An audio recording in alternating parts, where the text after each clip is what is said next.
నమస్తే, నేను సిరి. ఏపీకి అయితే సంక్రాంతి కానుకగా ఏపీ ముఖ్యమంత్రి చంద్రబాబు నాయుడు గారు అయితే 10 లక్షల కోట్లతోని ప్రజలందరికీ ఒక కానుక ఇవ్వబోతున్నట్టుగా మనకి తెలుస్తుంది. ఇంతగా ఆ కానుక ఏంటి, అసలు ఏంటి, ఏం రాబోతుంది ఏపీకి అనే అంశాన్ని మనకు వివరించడానికి మనతో పాటు ఉన్నారు ప్రముఖ రాజకీయ విశ్లేషకులు కేవీవి ప్రసాద్ గారు. నమస్కారం సార్. నమస్తే అమ్మా. సార్, ఏపీ ప్రజలకి చంద్రబాబు నాయుడు గారు 10 లక్షల కోట్లతోని ఒక అంటే ఏదైతే కంపెనీ ఉందో దాన్ని తీసుకొస్తున్నారు అన్నట్టుగా ఒక వార్త కూడా వస్తుంది సార్. అది ఏంటంటారు సార్? డెఫినెటేనమ్మా. ఇప్పుడు ఏ విధంగా అయితే మనకి గ్రీన్ ఎనర్జీ రూపంలో మనం ఈ యొక్క సోలారు లేకపోతే ఇప్పుడు విండ్ ఇవన్నీ ఎలాగొస్తున్నాయో అలాగే పంపుడు స్టోరేజ్ సిస్టమ్ ఎలాగొస్తుందో అలాగే ఇప్పుడు కొత్తగా గ్రీన్ ఎనర్జీ రూపంలో గ్రీన్ హైడ్రోజన్ అని ఈ మధ్య కొత్తగా అందరూ కూడా స్టార్ట్ చేశారు.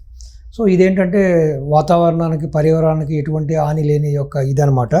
ఇది ఇప్పుడు ఏమవుతుందంటే మన అనకాపల్లి దగ్గర ఉన్న ఒక పూడిక మడకలో ఒక గ్రీన్ ఎనర్జీకి హైడ్రోజన్ అయితే తయారు చేయబోతున్నారు.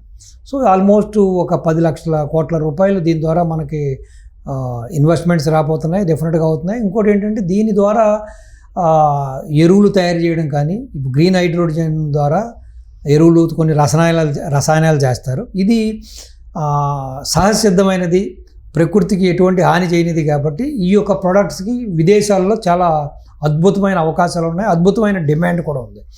ఇప్పుడు ఆల్రెడీ ఏదైతే ఈ ఎకో ఫ్రెండ్లీ ఈ రెన్యూబుల్ ఎనర్జీలో ఒక మన ఆంధ్ర ప్రాంతానికి చెందిన కంపెనీ, మన తెలుగువారి కంపెనీ గ్రీన్కో ఇప్పుడు చాలా పెద్ద వైటల్ రోల్ ప్లే చేస్తుంది. దేశవ్యాప్తంగా చాలా చోట్ల వాళ్ళు విండ్ ఎనర్జీ పెట్టారు, హైడ్రో ఎనర్జీ పెట్టారు, తర్వాత సోలార్ ప్లాంట్స్ పెట్టారు. ఇప్పటికీ చాలా జరుగుతున్నాయి. అలాగే పంపుడు స్టోరేజ్ యూనిట్ అని చెప్పి ఇప్పుడు కర్నూలు దగ్గర పెట్టారు. అనుకోకుండా మొన్న వారు మన డిప్యూటీ సీఎం వెళ్దాం అనుకున్నారు అక్కడికి, ఈ లోపల అనుకోకుండా తిరుపతి కట్టడం వల్ల దాన్ని క్యాన్సిల్ అయింది. చాలా పెద్ద ప్రాజెక్ట్ పెట్టారు. ఇప్పటికీ పెద్ద ప్రాజెక్టులు ఇప్పుడు ఆ కర్నూలు చుట్టుపక్కల జరుగుతూ ఉన్నాయి ప్రాజెక్టులు. సో ఇప్పుడు వీరు ఏం చేశారంటే నాగార్జున ఫెర్టిలైజర్స్ అని, అంతకుముందు నాగార్జున యూరియా తయారయ్యేది, ఆ ప్లాంట్ని పూర్తిగా టేక్ ఓవర్ చేసేసారు వీళ్ళు. ఎవరైతే ఇప్పుడు గ్రీన్కో వాళ్ళు ఆ ప్లాంట్ని టేక్ ఓవర్ చేసేసారు, ఆ సంస్థను కొనేశారు వీరు, కాకినాడ దగ్గర ఉన్న సంస్థని. దాంట్లో ఈ గ్రీన్ హైడ్రోజన్ వీళ్ళు ఉత్పత్తి చేయబోతున్నారు. అంటే దగ్గర ఇప్పటికే ఒక 2,000 కోట్లు ఆల్రెడీ వీళ్ళు పెట్టుబడి పెట్టడానికి సంసిద్ధులయ్యారు, పెట్టుబడి పెట్టారు కూడా. ఇప్పుడు అక్కడ కూడా ఉత్పత్తి ఇది ప్లాంట్ స్టార్ట్ అయిన తర్వాత ఉత్పత్తి చేస్తారు. సో దానివల్ల కూడా ఏంటంటే మనకు ఉద్యోగాలు వస్తాయి, అలాగే రాష్ట్రానికి ఆదాయం, ట్యాక్సుల రూపంలో ఆదాయం వస్తుంది.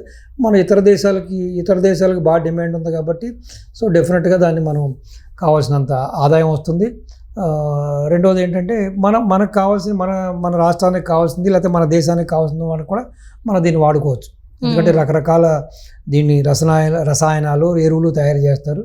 సో కాబట్టి ఇది పర్యావరణరహితంగా ఉంటుంది కాబట్టి అది ఫ్రెండ్లీ ఎనర్జీ కాబట్టి దీని ద్వారా చాలా ప్రయోజనాలు ఉన్నాయి కాబట్టి సో డెఫినెట్గా ఏంటంటే బాబు గారు లాంటి విజనరీ లీడరు మనకు దొరకడం అనేది ఆంధ్ర రాష్ట్ర ప్రజలు చేసుకున్న పుణ్యం ఇది. సో వాళ్ళకి నేను చెప్పేది ఏంటంటే పూర్తిగా సర్వనాశనం అయిపోయిన రాష్ట్రాన్ని మళ్ళీ ఆయన స్క్రాచ్ నుంచి, అంటే పునాదుల నుంచి మళ్ళీ నిర్మించడానికి నిజంగా ఏంటంటే ఆయన చాలా టైం వేస్ట్ అయిపోతుంది, చాలా ఆయన యొక్క శక్తియుక్తులు, ఎనర్జీ అంతా వేస్ట్ అయిపోతుంది. అలా కాకుండా ప్రజలు ఈ చిన్న ప్రలోభాలకి లేకపోతే కులం పేరుతోటో మతం పేరుతోటో ఈ యామరపాటు కాకుండా, ఈ విధంగా మోసపోకుండా ఇటువంటి ఒక విజనరీ లీడర్కి, ఒక టార్చ్ బేరర్కి కంటిన్యూస్గా పవర్ ఇస్తే నిజంగా మరి రాష్ట్రం ఏ విధంగా ఉంటుందో ఒక్కసారి ఆలోచించండి. ఉమ్మడి రాష్ట్రంలో ఏ విధంగా ఆయన అద్భుతాలు చేశారు 2020 అని చెప్పి ఆ రోజున ఈ ఫలాలు మనం చూస్తున్నాం. అదే కదా ఆంధ్ర రాష్ట్రంలో కూడా 2014లో ఆయన రాష్ట్రం విడిపోయినప్పుడు మొదటగా మళ్ళీ ప్రత్యేక రాష్ట్రానికి ముఖ్యమంత్రి అవడం జరిగింది. 5 ఏళ్ళలో ఎటువంటి ప్రగతి సాధించారో మనం చూసాం. ఆ తర్వాత ఈ ప్రజలు అగ్గులు ఇచ్చాడనో, ముద్దులు ఇచ్చాడనో, లేకపోతే ఆలింగనాలు చేశాడని చెప్పి అతనికి పవర్ ఇచ్చినందుకు ఏ విధంగా ప్రజలు మోసపోయారో, ఏ విధంగా ఇబ్బంది పడ్డారో మనం చూసాం. కాబట్టి ఇక మీదటైనా సరే ఈ ప్రజలు మోసపోకుండా ఆ విధంగా ఉంటారని, మళ్ళీ టీడీపీ ఈ సంకీర్ణ ప్రభుత్వానికి పదవిలు ఇస్తారని, పవర్ ఇస్తారని నేను ఆశిస్తున్నాను. ఎందుకంటే ఇటువంటి అద్భుతాలు చేయాలంటే ఒక్క ఆయన వల్ల అవుతుంది. మన గత 5 సంవత్సరాలుగా మనం చూసాం, రాష్ట్రానికి ఒక్క పరిశ్రమ రాలేదు, ఒక పెట్టుబడి రాలేదు, ఒక ఇన్వెస్టర్ రాలేదు. ఉన్న సంస్థలు కూడా వెళ్ళిపోయి, లూలు వెళ్ళిపోయింది, ఫ్రాంక్లిన్ టెంపుల్టన్ వెళ్ళిపోయింది, తర్వాత జాకీ సంస్థ వెళ్ళిపోయింది.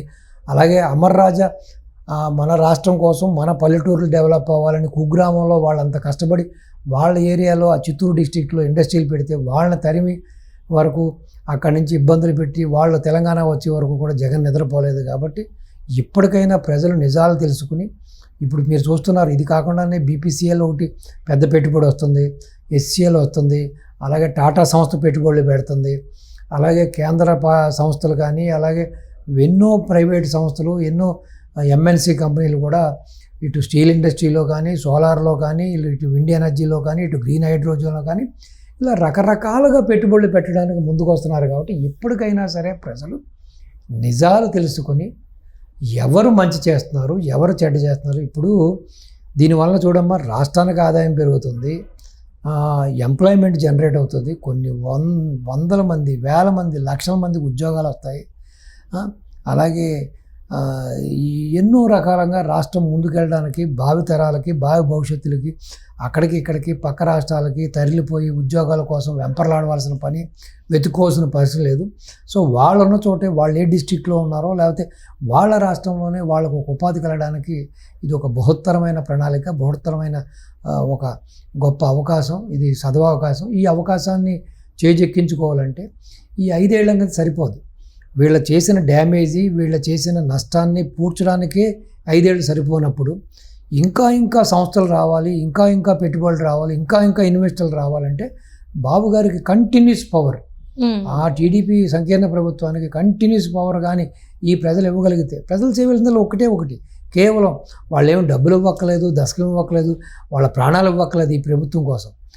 ఓన్లీ వాళ్ళ ఓటు హక్కుని మాత్రం సక్రమంగా ఈ సంకీర్ణ ప్రభుత్వానికి, టీడీపీ ప్రభుత్వానికి కానీ వాళ్ళు ఓటు వేయగలిగితే చాలు.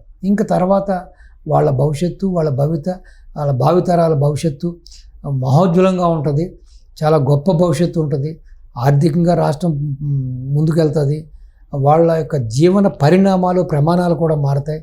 కాబట్టి ఇవన్నీ కూడా దూరదృష్టితో ఆలోచించి, ముందు చూపుతో ఆలోచించి, ఈ కులాన్ని, మతాన్ని పక్కన పెట్టి ఈ అసలు రాష్ట్రానికి మంచి ఎవరి వలన అవుతుంది, ఎవరి వలన చెడ్డ జరుగుతుంది అని ఆలోచించే శక్తి మాత్రం ప్రజలకు వస్తే, ఆంధ్ర ప్రజానీకానికి వస్తే ఇంకా ఆంధ్రాకు తిరుగు ఉండదు. నిజంగానే అది ఒక రైజింగ్ స్టేటు, డెఫినెట్గానే ఒక గొప్ప మహోజ్వలమైన భవిష్యత్తు ఆంధ్రాకు ఉంది. ఈ రోజున మనం చూస్తున్నాం కూడా, అంటే ఈ మధ్యకాలంలో చూసాం కదా, ప్రధానమంత్రి గారు వచ్చినప్పుడు కూడా ఎన్ని ఇన్వెస్ట్మెంట్స్ వైజాగ్ చుట్టుపక్కల. సో కాబట్టి ఇది కేవలం ఆయన కృషి ఆయన చేస్తున్నాడు, ఒక భగీరథ ప్రయత్నం ఆయన చేస్తూనే ఉన్నాడు. కానీ ఇక్కడ ప్రజలు సహకరించాలి ఆయనకి.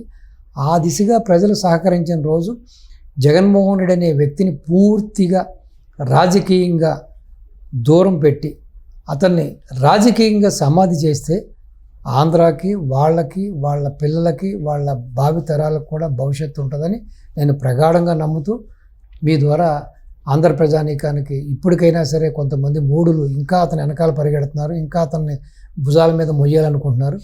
నిజాలు తెలుసుకోండి, సత్యాలు తెలుసుకోండి, మిమ్మల్ని మీరు కాపాడుకోండి. Right sir, thank you so much. నమస్తే.